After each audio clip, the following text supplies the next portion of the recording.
start my day, I want to show you where I come from. This is a map of Kenya.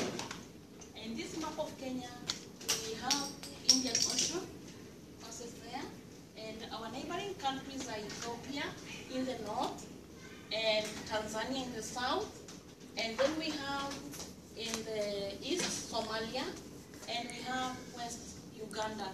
So those are our neighboring countries, and it is called East Africa. It's called East Africa.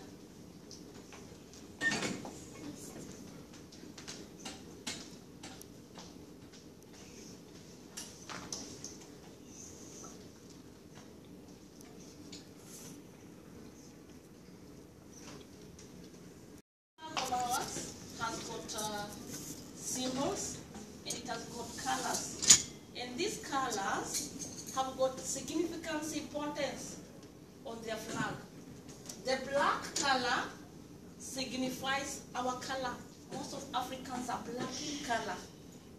The white part of it signifies peace, and the red part of it signifies the blood that we shed when we were fighting for our independence.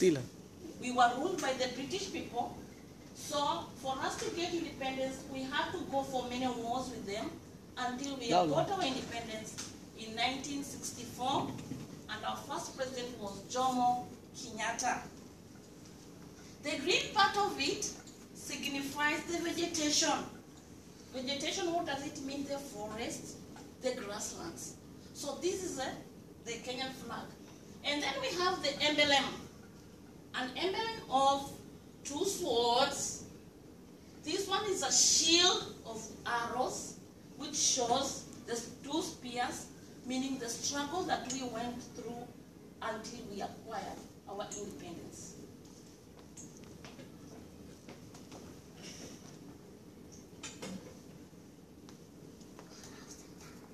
It's a tribe in Kenya which have remained in the top of the town of the world because they've kept their heritage and their customs so strongly. They've never changed with the coming of so many Western culture.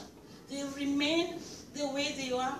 So I'm going to show you images of who they are and what they do.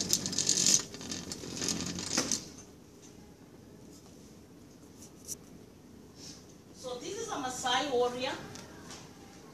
They wear red, which means this red signifies the blood. And they are warriors. When they reach another level, they go to the wild and they fight the lion. They are known in Kenya for being warriors, and they don't get scared when a lion comes.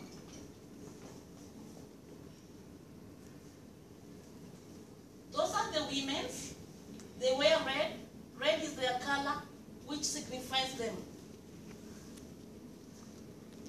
You see how they wear? The women wear so many braids. A married woman does not wear, but a married woman wears them. So when you meet them, if you get somebody who does not want so many, it means he's not married. But when you meet somebody who has got so many of them, it means that man, that woman is married.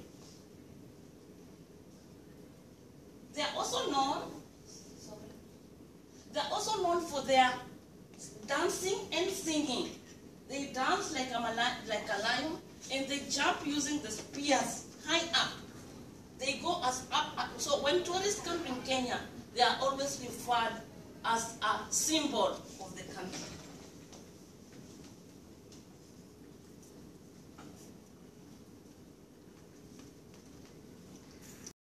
Who are almost cousins to the Maasai.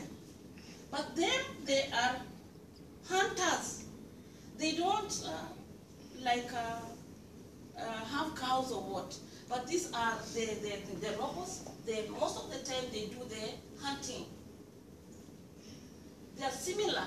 They cut their nose and put some lobes on it. They use fire in the forest, and they do the hunting of it. They do hunting. Most of the time they do the hunting.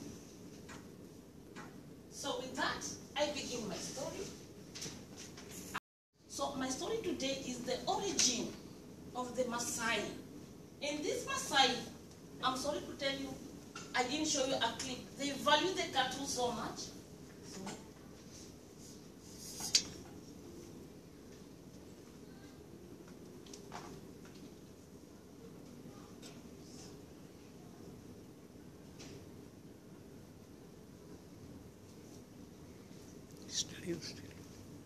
Steady रहता है.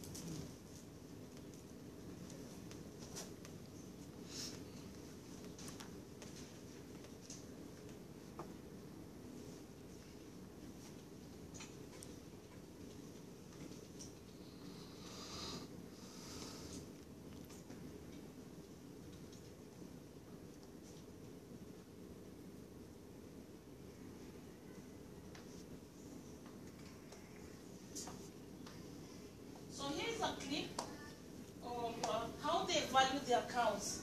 They really value their cows so much, and they believe that this cow, one who has many cows, is a very rich man. They don't believe in nice luxury houses. They don't believe in nice fancy cars, but they believe in the heads of cattle. When one has so many of them, you find that he is respected in the village. And they value them so much in that they can build a house for the cows, and then they live in the forest to protect their own, because they love them so much. Are you seeing them? Yes. So many. Yeah, so many. They keep so many of them, and they really love. They even go to the forest with and they see the wildebeest, but they don't get scared. But the wildebeest or the lion will never get to eat their cows because they're so protective of them. So our story today is the origin of the Maasai cattle. And are you ready to listen now? I'm beginning now. In the beginning, the Maasai did not have any cattle. One day, God called Masanta. Masanta is a name in Maasai, who was the first Maasai. And he said to him, I want you to make me a large enclosure. And when you have done so, come back and inform me.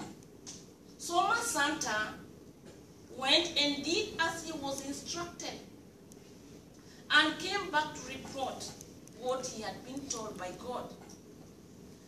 Next, the following day, very early in the morning, Masanta was told to go outside the wall of his house. For God had said, I am going to give you something called cattle. But when you see or hear anything, do not be surprised. Keep very silent.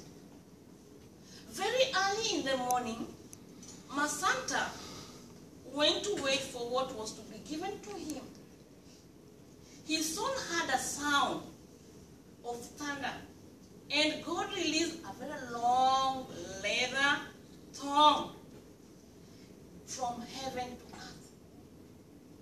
Cattle started descending one by one down to his house, and they came almost, and they were coming in a very heavy, and they almost shook the ground.